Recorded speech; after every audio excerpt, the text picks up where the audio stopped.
Well, I don't I'm just know. letting people tell their stories is really what the primary thing is. I Yeah, ask some questions to try and help it along a little bit. Um, yeah, so we're going. Yes. Yeah. Okay, great. All right. So maybe before I ask any questions, if I could have you say your name and spell it for us. okay. My name is Frank Trent, and I live in Richland, Washington. Okay.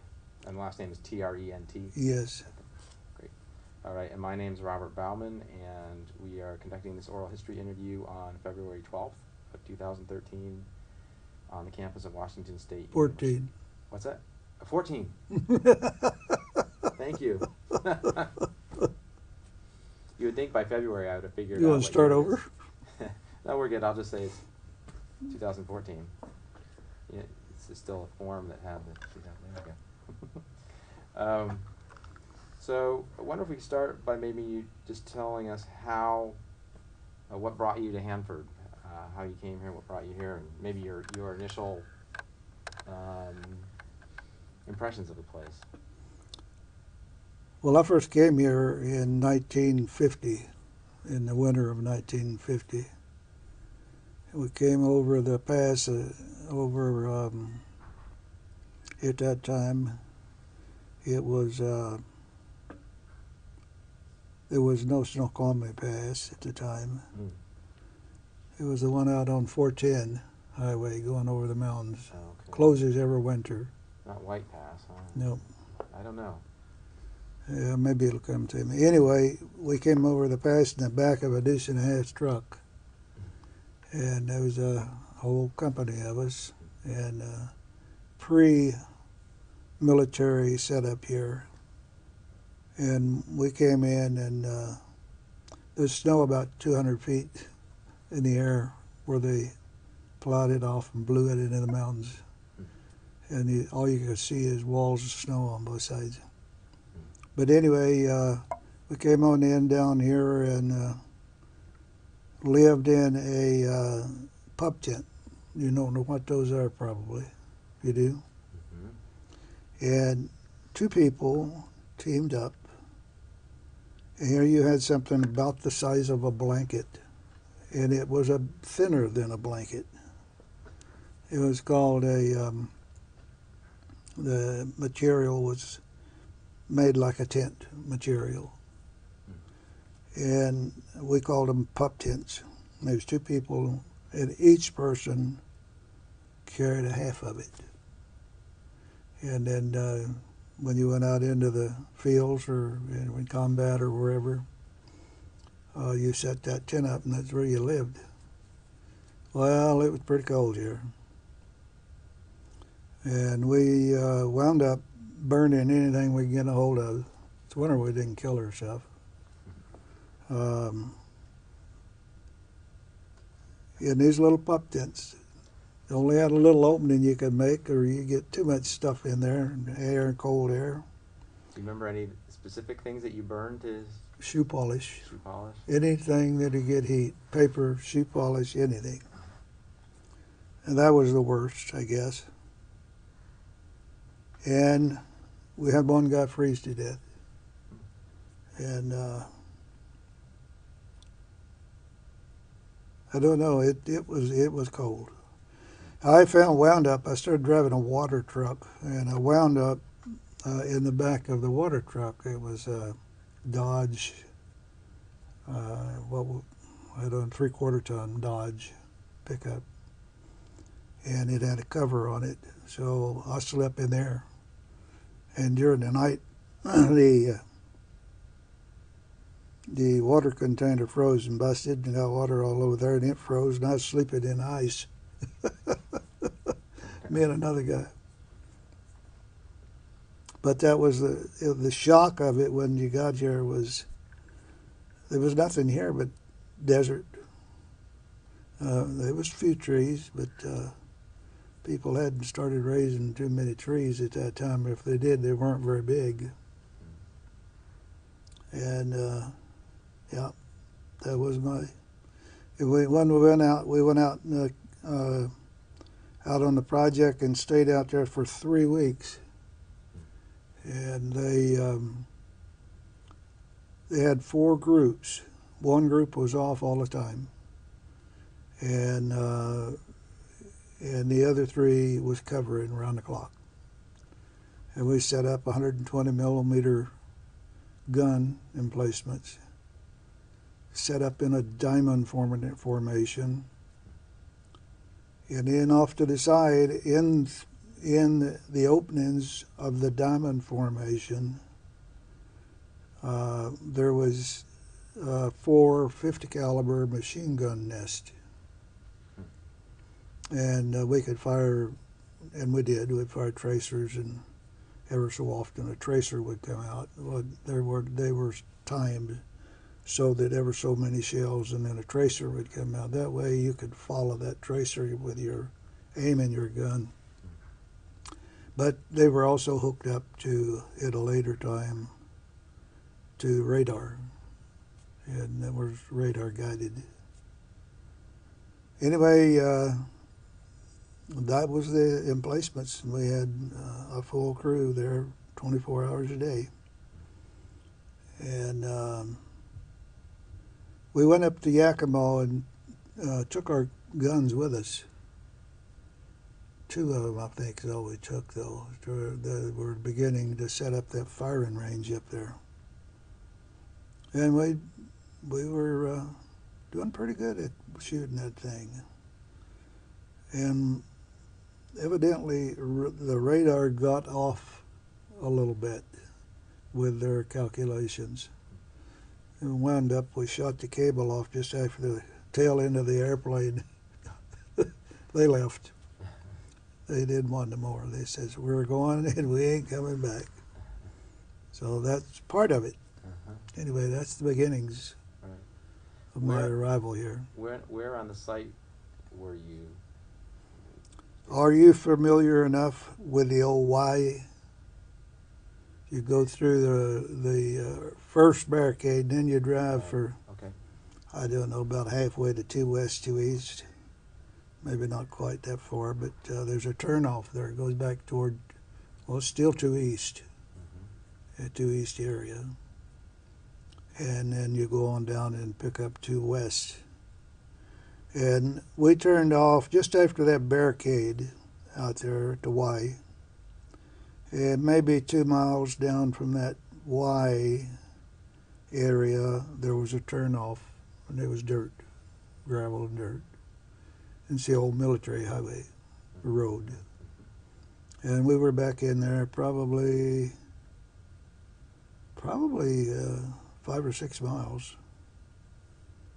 You could see Rattlesnake very plainly from there. And a later time, when they built that road down through there going out to toward Yakima, Horn Rapids Road, and at a later time, why you could see that road and traffic on it from out there.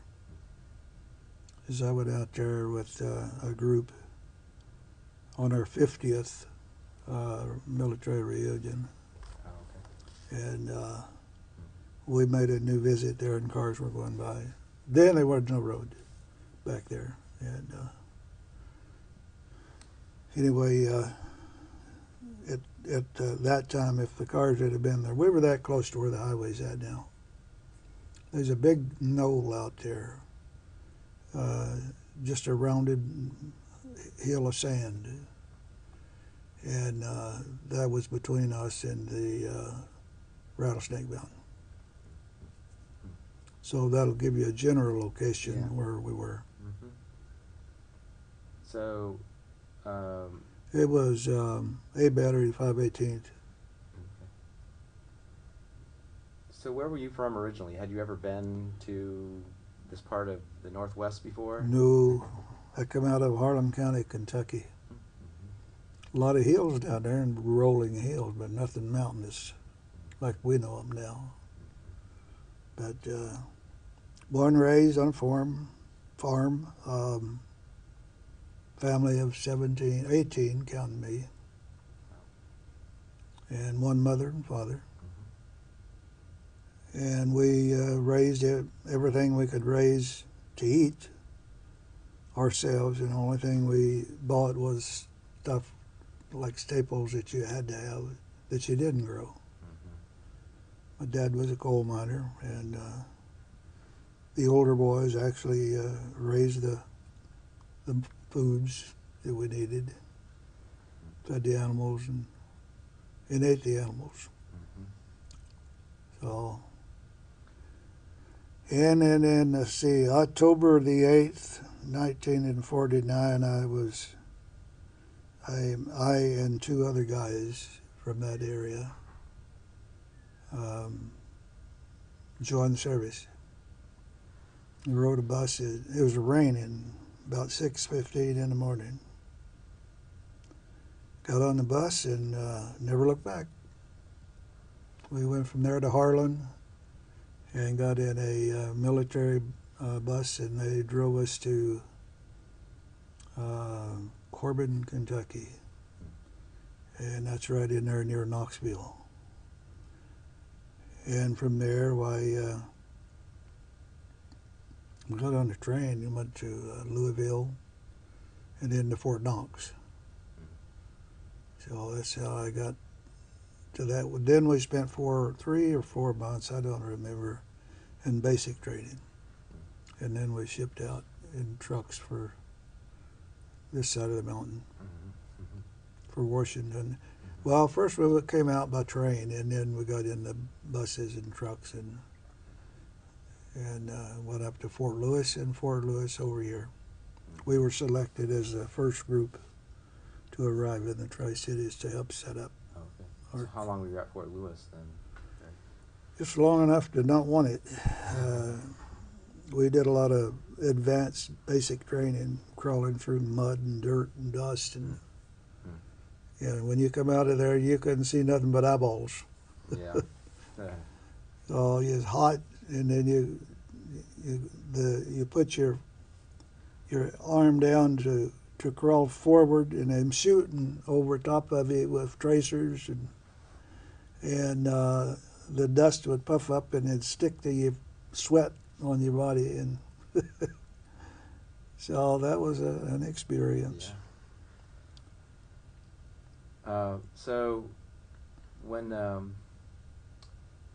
so you said when you were out of the site, you were there for about 3 weeks, and then you have a week off or whatever, and then you're back.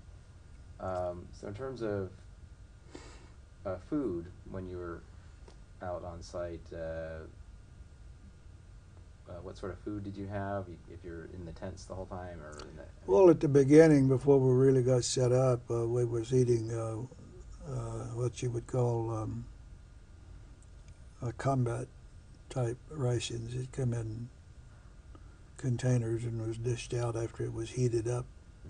Our stove was a Bunsen burner under pots and pans, and we go through a line and dunk our mess kit in the boiling water and get any germs off of it that way. And then we ate dinner, and then we come back and had another container. We dunked it in and brushed it out, and then dunked it in clean boiling water again.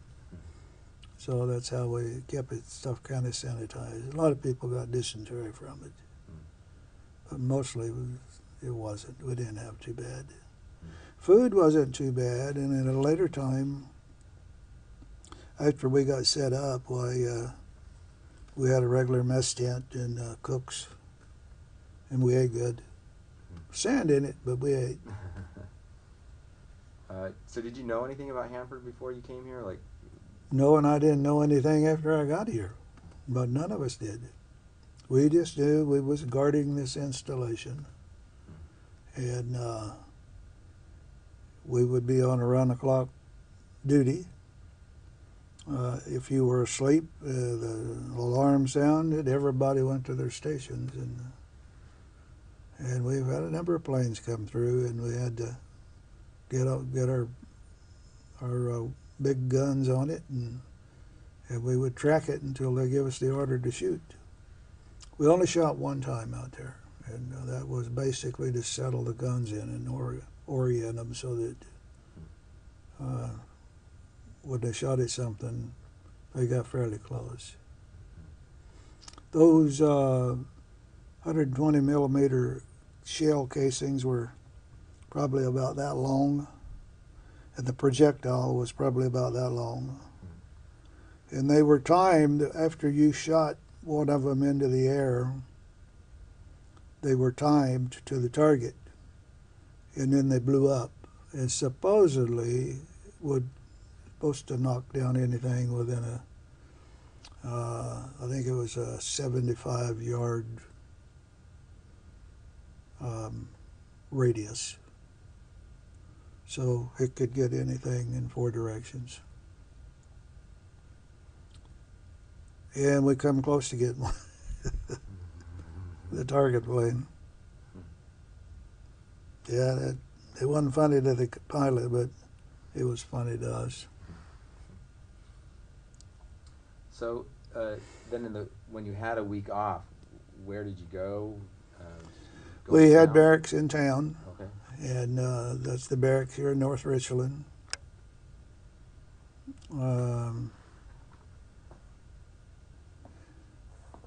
If you're coming up George Washington Way going north, and you come to that rise in the road, and then you can level out and go down toward Battelle. Just as you cleared the top of the road, there was a steam and boiler plant, a steam generating plant, just off to the left. And then the road that went by that was one of the first roads. We'd generally turn on that. All of that area back down in there was barracks. And you can still see some of the pedestals that they sat on. And then over on the other side of GWA, there was, no, I guess it's still on the same side. It just had roads dividing the camp. And we were fairly close to a service station over on the highway Stevens, you're going out to Hanford. We were just off of that a little bit. Oh, okay. Our outfit was. Mm-hmm. And from there, whoever was ready to go in and go back out, well, we took off in deuce and a half trucks. And we'd go out in a convoy and relieve the other outfit that was out there. And while you were gone, your camp was taken over by a new crew, and that rotated. Okay. So on sort of a typical day, what might your duties be? What sorts of things might have happened? Scavenging. We made trips around out there that, but they probably figured out what we were doing, but they didn't seem to bother us because we didn't have nothing but tents at first. And so we'd scavenge enough stuff that we could put some stuff together to get in out of the wind, and couldn't get away from the sand though. But we did that and then done our duty, and we went off duty in the late afternoon, and after dinner we was off for the evening unless you got an alarm, an alert. Okay. And you immediately, whatever you could get on, well, you got on, and you got on those guns. Get everything turned on and adjust your azimuth and elevation, and be ready to fire whatever come through if you were told to fire. So how long did you have just the pup tents? At what point did you? Probably about 2 months, and they come in and put up what we called a troop tent. And it's big enough to hold about 10 people, 5 bunks down each side. And then later we put in wooden floors in them. Oh. And still we'd raise them up off of the ground a little bit, so we wouldn't be sleeping right next to the ground. Mm-hmm. So they brought it all out, and we had to put it together. So And so, about how long were you doing this? How long were you at Hanford in this capacity? I was out there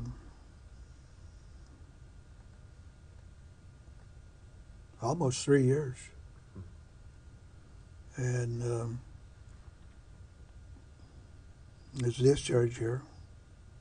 And by then I was married and had one kid when I was discharged.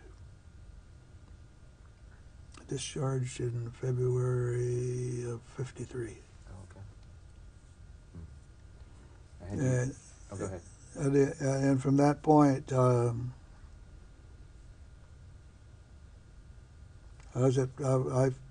found whatever I could to work at, but it wasn't much for a while. Finally, I put in an application for General Electric, and they hired me. And that was my first trip as a civilian out to Hanford. You mentioned you got married. Did you meet your wife here, or? Yes. Her dad came in '43. Actually, he came in 1940 out to the Northwest. And he went back to Memphis again.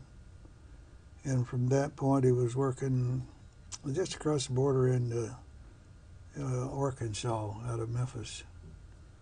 And some guy come through, I guess, from the government and put the word out. Anybody want to transfer or move to Washington? And we got a project up there we're building, and we need help. Anybody we can get to go. And he came out with that group and worked out here. And a year later, she came out. Well, first off, he came in '40, went back and came back in about '43. And then he was here about a year. And then the kids came out. They came out by railroad and no supervision. I think she was 12, my wife, 11 or 12. Her mother she would have been 12 because her mother had died earlier, tuberculosis. And she came out, and the rest is history. He stayed here and raised his family and worked at Hanford and wound up. One day they came in and they had nobody that could really read a blueprint and follow it. And so they come around looking, and somebody said, "Go see Mac. He'll do that." And that was the beginning of his rise, which didn't go very far. He was some kind of a maintenance supervisor out there. And they come and got him, and he said, "Let's see your prints." He looked at him a little bit. Yeah, he said, "I can build it." So they took him over there, and he built the building for him with a crew. But they'd already started building, and he had to tear it all down because it was wrong. Wow. Anyway, and then after, I don't know, maybe maybe 6 months, 7, I was at on pass and went into the drugstore out there, Mally's. You remember where that was at? Okay, that had a little soda fountain in there. And went in there and met another guy and ordered a milkshake. And she said, "What kind do you want?" I says, "Any kind you got." "I don't know, just a milkshake." She figured she'd fix me, so she went back there and made me a suicide milkshake. Everything in the fountain went in it. It drank pretty good. So that's where I met my wife, 1950. And we were married in December after that. So That's a great story. raised 3 boys. One of them's a Microsoft um, jet pilot, flies for Microsoft. And one of them is, well, at this particular time, is in Edmonton, Canada, construction manager of some kind, hotspot guy. And the other one, Frank, is worked in construction over on the west side, and he is living in Browns Point in Tacoma, right on the ocean. Yeah. So you mentioned at some point you got a job with GE. What sort of job was that? Anything to get on. Started out doing manual labor in mowing lawns, and I probably had about 5 or 6 months of that. And then I was transferred to not White Bluffs, Riverton. And I was doing maintenance work and oil changes on the railroad engines. And sometimes you'd have oil clean up to your elbows. And I don't know what they did with the oil. We drained it out into containers, and they disposed of it, so probably illegally in these days.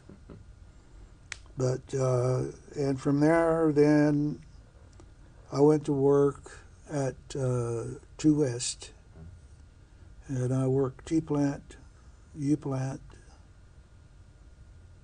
T plant, 221T, 224T, those two plants. And then I worked also, that was T plant, and then U plant, I went to work down there. They needed people down there, so they sent me down there and done the same thing down there in U plant, because the areas were almost identical in operation. And then the stuff that came out of there went to Radux, I believe.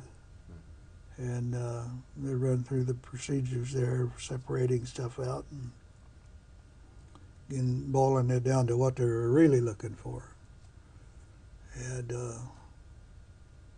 so anyway, we handled a lot of powdered uranium in the 224 building. And after it was centrifuged, the heavy metal uranium powder was thrown out to the sides and stuck to the sides of the centrifuges, and the liquid was settled back down and drained back out and recycled back through, I guess. I don't remember exactly the procedure. And we'd chip that uranium out of there and put it in barrels, and it was shipped out. I don't know where it went to. Maybe some of it went to Oak Ridge, I don't know. So, and then that was in operations. And we worked the hot zones, and they had us, when we go into one, and they have RMU people.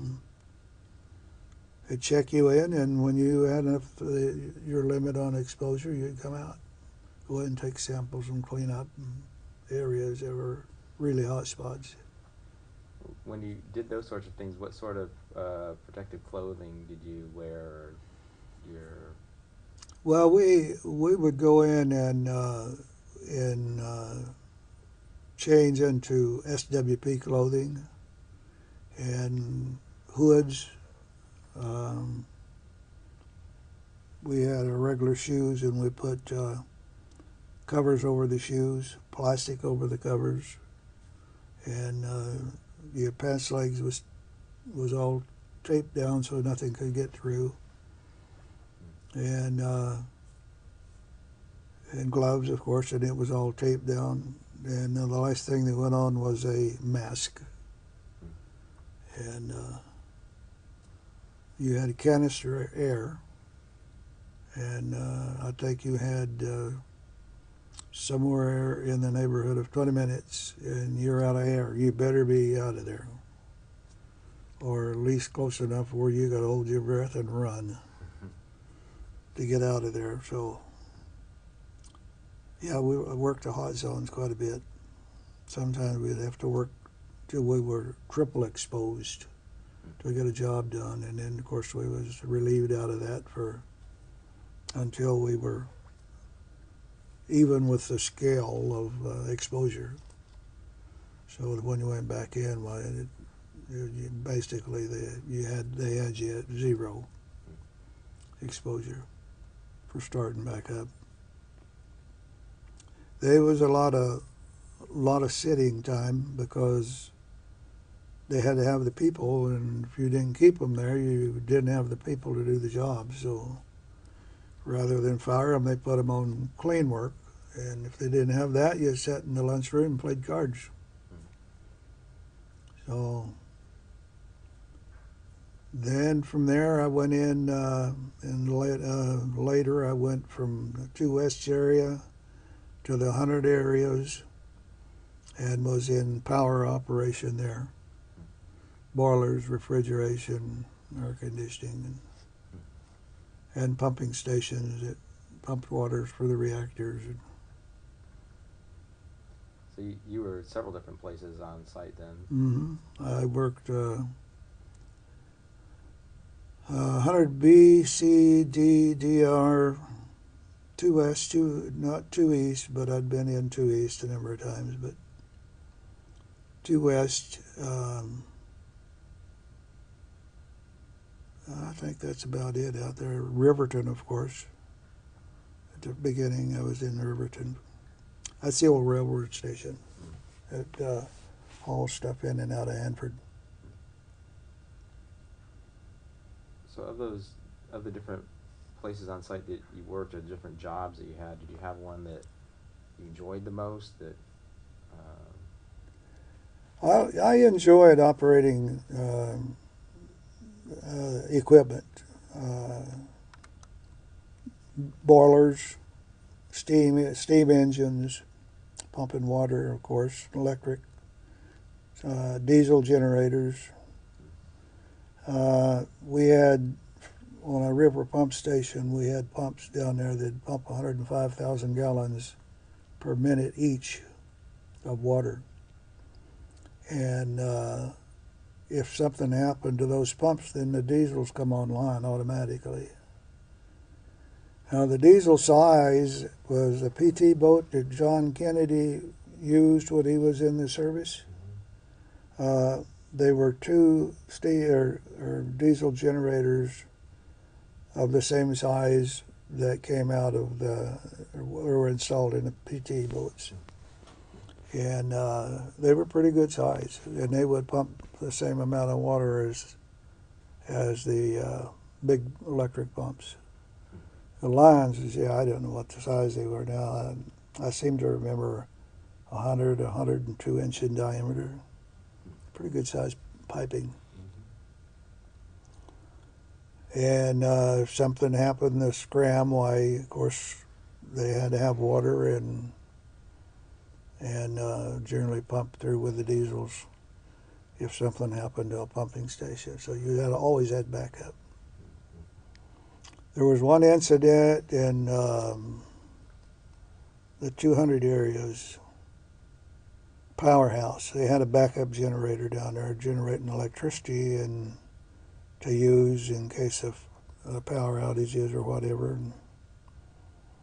And they were set on automatic standby.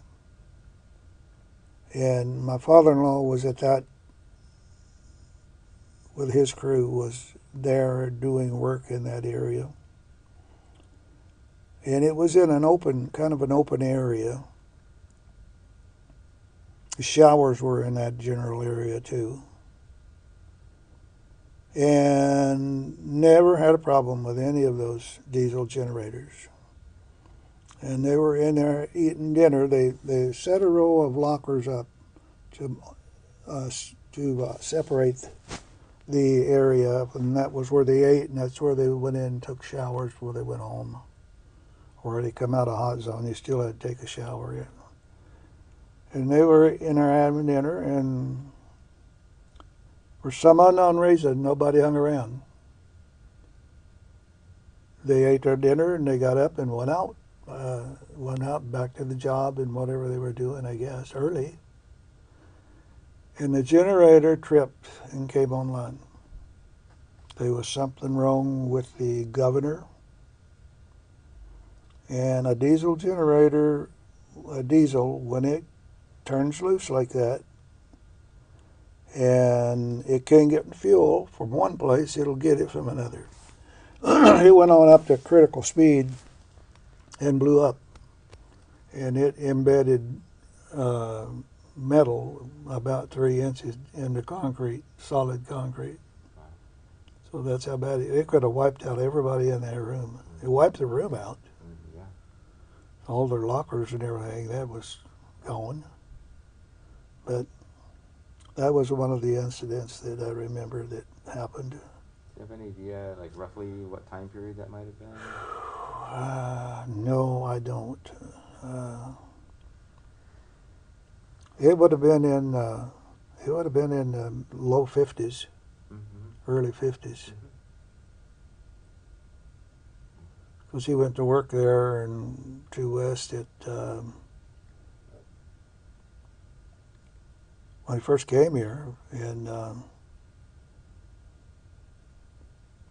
yeah, his crew worked 2 West, 2 East, so they rotated around wherever they were needed. But that happened to be in the 2 West area where that generator blew up. Nobody was hurt. Pure luck.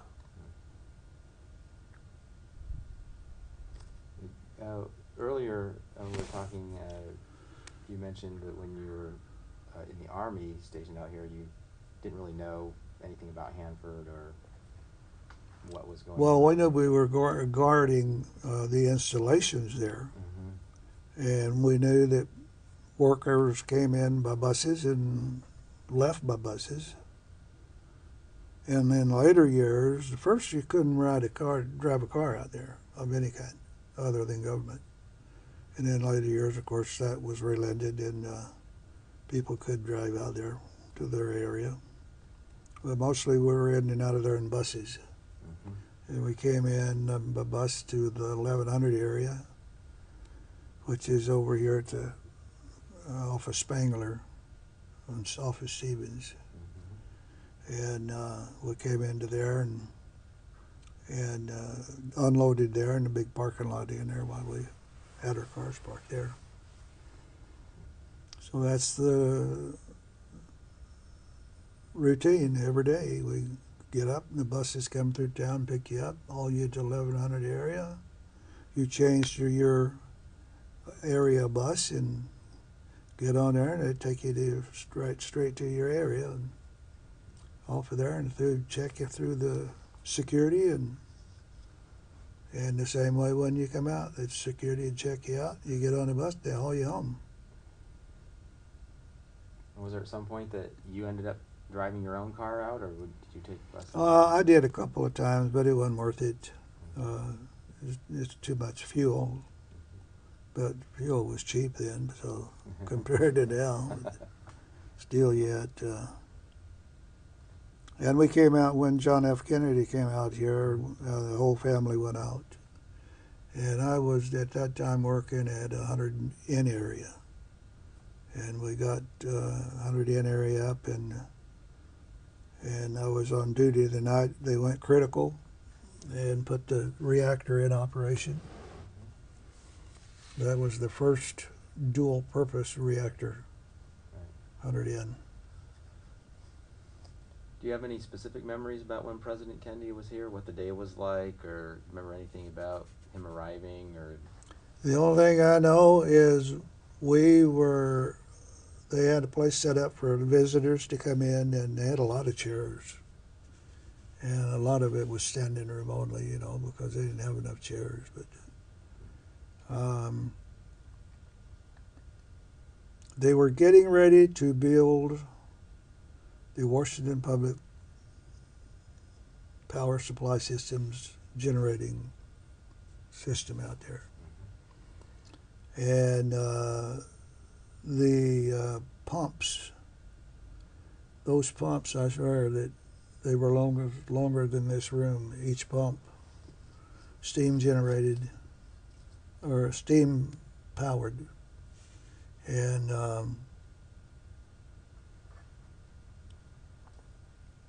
that was 109 in, was that generating place. Yeah, and people were rotated shift-wise the same way. A, B, C, D was the shifts. And then, of course, the fourth one or the fourth one was off, and then while that one was off, a spare would come in. So actually, it's five crews. Oh,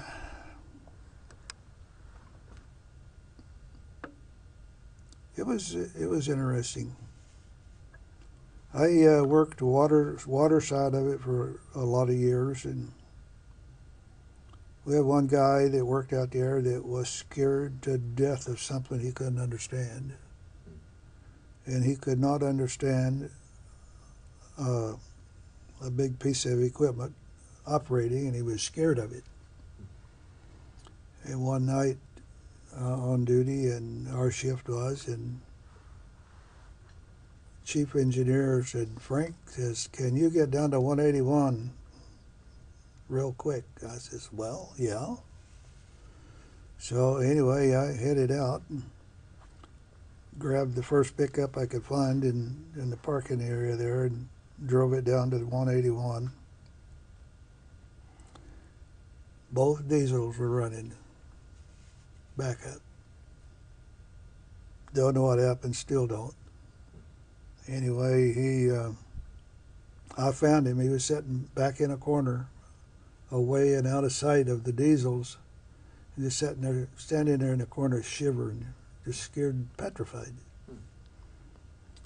So I got him out, put him out in the pickup, and I said, "You stay out there till I take care of the problem here." So anyway, well, I guess I took care of the problem and then got him out there.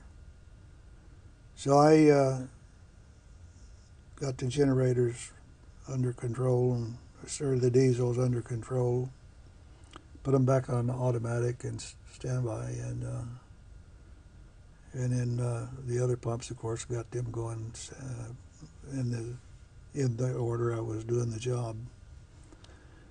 And went and got him back out there, and when he reported in, wrote the incident up. He came to me, I don't know, a very short time thereafter, and he says, "Frank," he says, "I'm going to quit." He said, I'm married, I've got 3 kids, I can't get into the military, and that's what I want to do.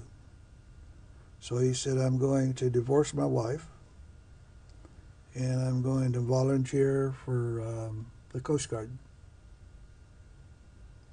And he did that.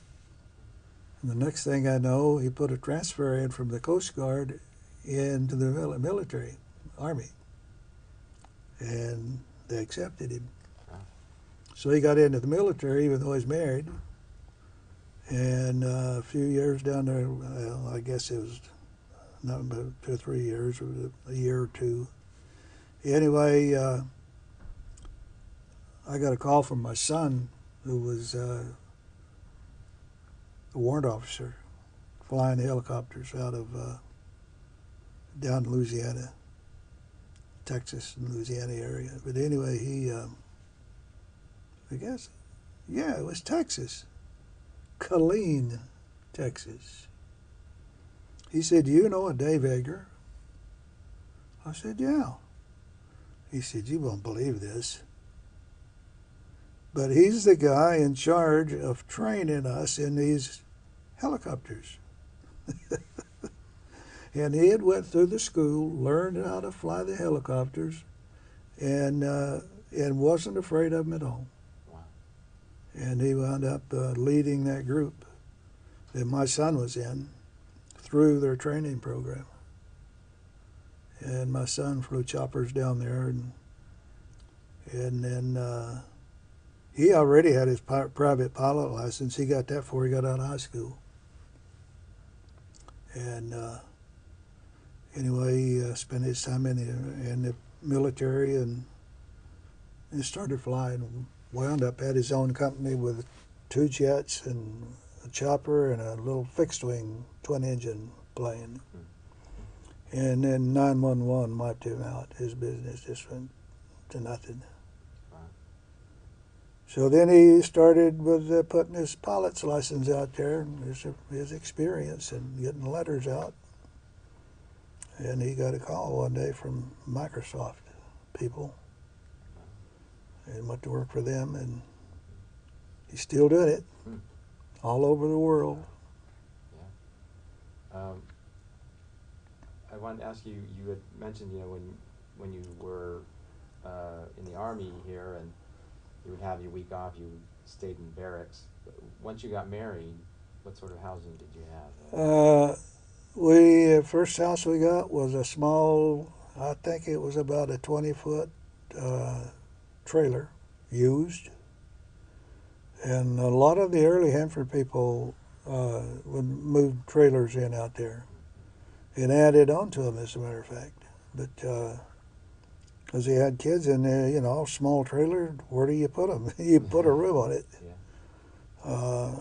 And that's what we did. We lived in that trailer. And then we lived there up until I was discharged, and then we bought a trailer. And I was working for a guy that didn't like the idea of me buying a trailer. It was a single wide, but it was about, I don't know, probably 50 feet long, somewhere in that. No, it may not have been that big. It was big enough. It had 3 bedrooms in it.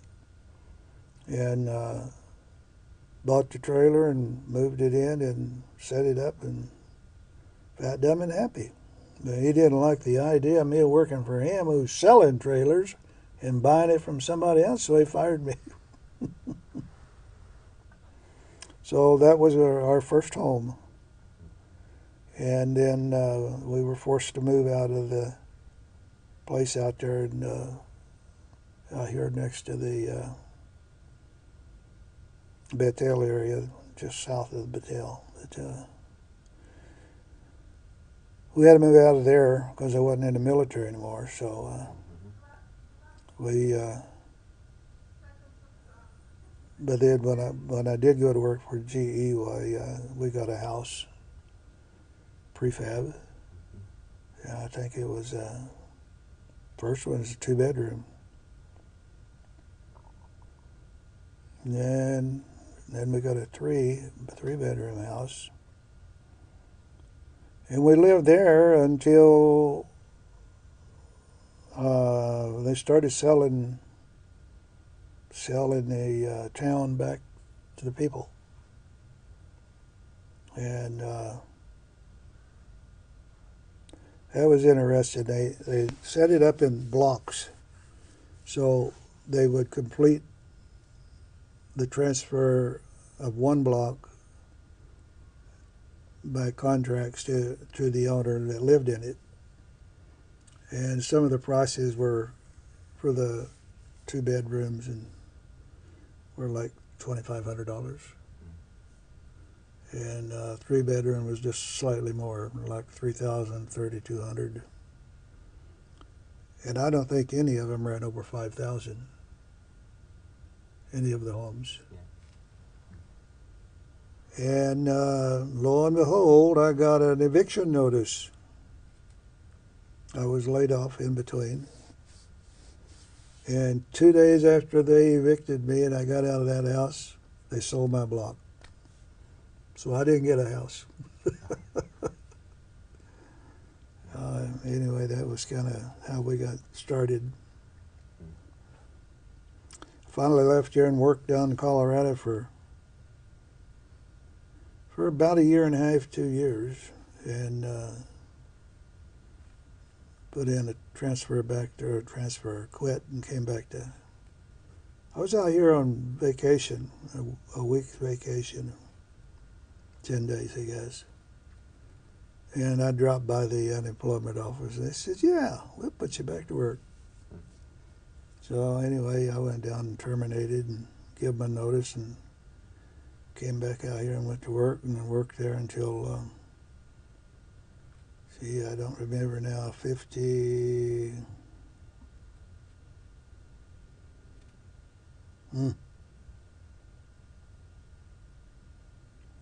late 60s, or, yeah, because I left the project completely in 68. And I was out there one day, and the boss came in and said, "Frank," he said, "I understand you talked to so-and-so. He's an instrument guy, a contractor that installed instrumentation and tubing for those instruments. I don't remember his name. And he told you where a job was at." I said, "Yes, he did." And anyway, he said, "Did you go down for an interview to talk to those people?" And I said, "No." He says, "Why don't you do that?" I said, "Why?" I was working in Battelle. "Well," he said, "you never know." I said, "Yeah, I can go down and talk to him." I went down and interviewed and went on back out. Still hadn't heard nothing from him, and the boss came by again and asked me about it. I said, "Don't know, just sitting here fat, dumb, and happy, waiting for things to happen." And then his boss came down, and he says, "Frank, you take that job if they offer it. And after 3 months, if you decide you don't like it, you come back and we'll put you right back where you're at. You won't lose no seniority or anything." Lo and behold, it was the beginnings of the university here in the North Richland. And I came down here, and they put me to work and punched out construction and helped punch out construction and get them out of here, and got everything in operation and moved the staff in, and the rest is history. I left here in 1995, right at 30 years retirement. With military, I had more than enough time for me. I think it was a year and a half, 27 3/4 or something like that years. And then, of course, I had 5 years of service attached on, so retired with 30 years. When you look back at your time working at Hanford, overall, how would you assess Hanford as a place to work? Well, compare that to where I came from, and it was a gold mine. Because we were, it's hand to mouth, and we had to raise everything by hand, a horses or whatever, and some cows, and raised all of our eats and stuff like that. So we worked. We didn't have no spare time. From the time I was 7, I had a hole in my hand working, and my brother the same way. Girls took care of the house. The boys took care of the outside. We had a pretty good sized garden, and we also had large acres of corn and beans, cornfield beans, potatoes, large patches of potatoes. So we had plenty to eat. Never did lack stuff to eat. So, but when you look at the lifestyle, and you didn't know where your next shoes was going to come from or your clothes, because cash money was hard to come by. And Dad worked the coal mines, so he didn't make a lot, but enough to feed his family and keep going. So it was pretty nice to get out here where you could make a decent living. I think I was making